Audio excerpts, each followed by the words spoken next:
சரி, டெய்லி வேலைக்கு போறோம். வாரத்துல ஒரு நாளாவது ரெஸ்ட் எடுக்கலாம் அப்படின்ட்டு ஞாயிற்றுக்கிழமை ரெஸ்ட் எடுக்கலாம்னு பார்த்தா, ஆனா முடியாதுங்க. ஏன்னா குழந்தைங்கள வச்சிருக்கிறவங்களுக்கு தெரியும். டெய்லியும் வேலைக்கு போய் ஏதாவது சமைச்சு குடுக்குறோம் பரபரப்பா. ஆனா இன்னைக்கு ஒரு நாள் வீட்ல இருந்து அவங்களுக்கு பிடிச்சத சமைச்சு குடுக்கலாம் அப்படின்னு தாங்க வந்து இன்னைக்கு மட்டன் தம் பிரியாணி செய்யலான்னு பார்த்தேன். இங்க நம்ம கோழிங்க வெங்காயம் வெட்டி குடுத்து வச்சிருந்தத பார்த்துட்டு, ஐ நம்மளுக்கு தீவனம் தான் வச்சிருக்காங்க போல இருக்கு அப்படின்ட்டு ஒன்னொன்னா எடுத்து சாப்பிட ஆரம்பிச்சுட்டாய்ங்க. ஆனா இவிங்களுக்கு மத்தியில நான் இன்னைக்கு மட்டன் பிரியாணி செய்றது சவாலான விஷயம் தாங்க.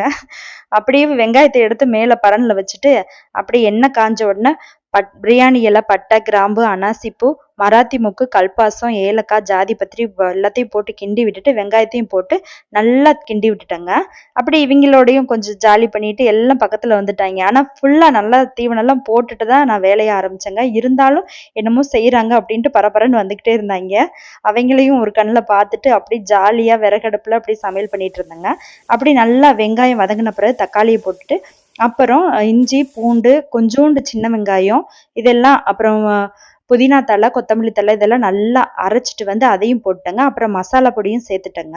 சிகப்பு மிளகாய் தூள், மஞ்சள் தூள், அப்புறம் பிரியாணி மசால் கொஞ்சோண்டு சேர்த்துட்டு, அப்படி மட்டன் வேக வச்சிருந்தேங்க. அதையும் போட்டு நல்லா கிண்டுன்னு கிண்டி விட்டுட்டேங்க. நல்லா ஏற்கனவே 4, 5 விசில் விட்டு நல்லா கறி தாங்க. இருந்தாலும் 4, 5 விசில் விட்டு எடுத்துட்டேங்க. அப்படியே இந்த ரம்மியமா, இந்த காத்தோட்டமா அதாவது சமையல் வேலை செய்யற அலுப்பே தெரியலங்க. இதே வீட்டுக்குள்ள செஞ்சாலும் கொஞ்சம் அப்படியே நம்மளுக்கு ஒரு மாதிரி வேர்த்துக்கிட்டு ஒரு மாதிரி ஹீட்டா இருக்குங்க. ஆனா வெளிய சமைக்கிறது ஒரு தனி அலாதி தாங்க. எனக்கு டெய்லியும் வெளிய தான் செய்யணும்னு ஆசை தான். ஆனா காலையில வேலைக்கு போற பரபரப்புல, பிள்ளைங்கள கிளப்புற பரபரப்புல வந்து இந்த விறகடுப்ப பார்த்தாலே எனக்கு பயம். ஐயோ! நம்மளும் கிளம்பலும், குழந்தைங்களையும் கிளப்பணுமே அப்படின்ட்டு தான் போய் வீட்டுக்குள்ள செஞ்சுடுறது. ஆனா வாரத்துக்கு ஒரு நாள் விடுறது இல்லங்க. எதையாவது ஒண்ணு வெளிய வந்து செஞ்சுருவேங்க. அதான் எனக்கு மனசு திருப்தியா இருக்கும். ஏன்னா பழைய ஞாபகம்லாம் என் மனசுல ஓடும்.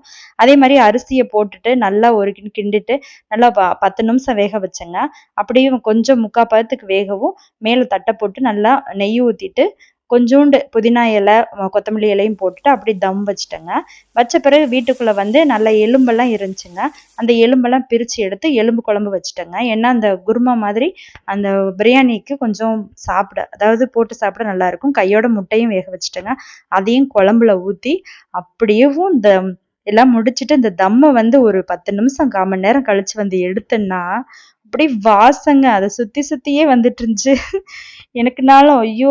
ஆனா உண்மைக்கே நான் இன்னைக்கு தாங்க தம் பிரியாணியே அதுவும் மட்டன் பிரியாணி செய்றேங்க.